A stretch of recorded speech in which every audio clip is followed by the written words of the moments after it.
Hi, I'm Danny, a student intern at Sports Tech Global, and today I'm joined by Kashif Siddiqi, an ex-professional footballer and co-founder of charitable organisation Football for Peace. Thanks for joining me today, Kashif. Thanks, Danny. Thanks for having me. Appreciate it. Cheers for your time. So my first question for you today is, as only one of 11 South Asians to play professional football in the UK, what do you believe is the main barrier to South Asian participation?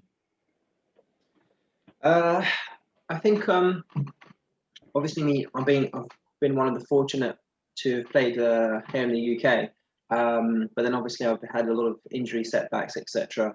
And I think that's obviously motivated me to do so much more.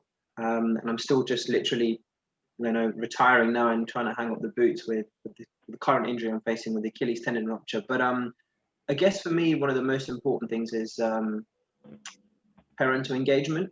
And I often say it to the PFA and people that I just think that there needs to be so much more engagement from a cultural perspective on football can be a career, but unfortunately because it's become a vicious cycle where you don't see so many footballers making it, and there's no realistic role models either.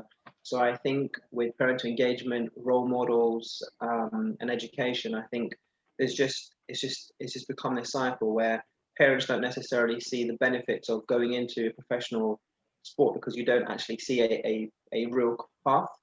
And I think that's something that I've always been trying to advocate for, that it's not about, the £1 million contract in the Premier League. You could still earn a decent living in the lower leagues, but I think those barriers need to be broken down. And I think there's a lot of positive work from different organisations in that space now. But I still think we've got a way to go to get to the next stage. Okay, yeah, that's interesting. Thanks. Yeah, I guess having role models like yourself is important to further South Asian players down the line, just to see that is a possible from your perspective, career. Looking from the outside, what do you feel like? What do you think that the issues are? I kind of agree with you. I mean, there's just not much of a visible presence of Asian footballers in professional football. So I can, yeah. I mean, I'm not South Asian myself, so I couldn't really speak to the challenges that footballers face, but yeah. I could see how that would be a potential issue. Yeah, I mean, the other thing is, for me, obviously, despite the setbacks and everything, and being one of the few, I feel like I have a responsibility to contribute both on and off the field. So obviously my last role with Oxford as both a player and an ambassador, and looking at kind of playing number 10 between the club and the community. And I think that's really, really important. And from there on now, obviously getting an opportunity to play in Kashmir and bringing my multi-ethnic background, from obviously father being from India, mother from Uganda, and having Pakistan heritage, and trying to draw the world's attention to that region. But again, I think, for example, football's growing in South Asia massively, but again, it's a generation shift of that taking place. Yeah, definitely. So my second question for you is: you co-founded the charitable organisation Football for Peace in 2013. What are the organisation's key aims?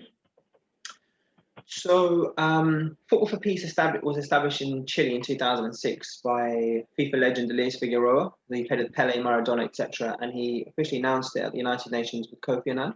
So Elias and I connected as footballers from two different faiths, cultures, continents, with the view to try and empower the youth to rise against the most pressing issues, both we face locally and globally, facing the planet and also serving the needs of others.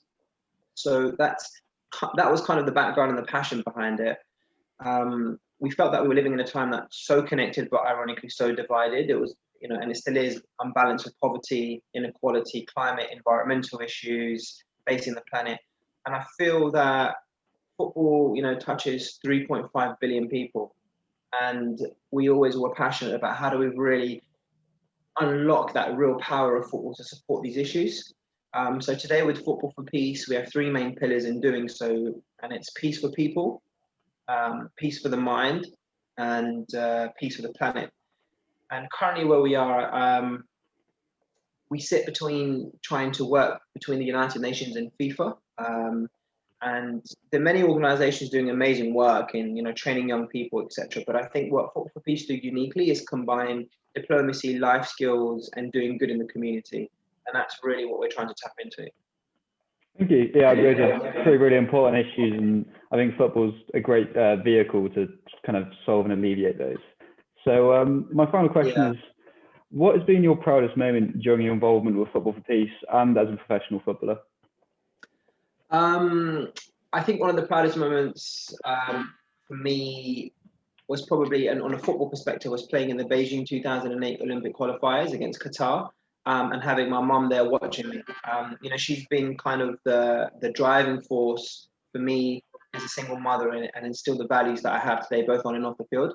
From a football for peace perspective, I think there's been so many of those amazing kind of pinch myself moments, but I think it's just an ongoing kind of you know, the inspiration, I guess, of mum. And I quite often take mum everywhere. And again, last year, I was really fortunate to speak at the United Nations and taking my mum there with me. Again, that was a really proud moment.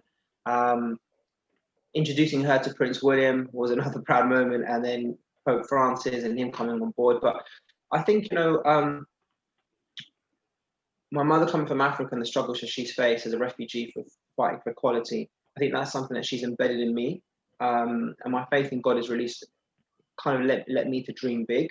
And I always say that without dreaming, you're not going to get anywhere. And I think you have to have small wins, and those small wins eventually turn into big wins. And all these people that are supporting me on my journey today, I feel like as a footballer, if you want to move the ball fast up the pitch, you need to have the best players on your team. And today I feel that that was my mission in trying to get the best players from around the world. So you've got the likes of Prince William or Pope Francis, and today Dani Alves and Mesut Ozil. And I think if you can get these kind of people to deliver the message, what we're trying to deliver, our message is going to move a lot quicker around the world. Yeah, definitely. I mean, it sounds like you've had a pretty crazy career professionally and with your charity work. So shows a lot of highlights. But yeah, thank you very much. And setbacks. Yeah, I bet. Well, yeah, thank you very much for joining me today. I really appreciate thanks, you giving me appreciate time. it, and hopefully we'll catch up soon. Yeah, definitely. All right, see you. Cool. Cheers.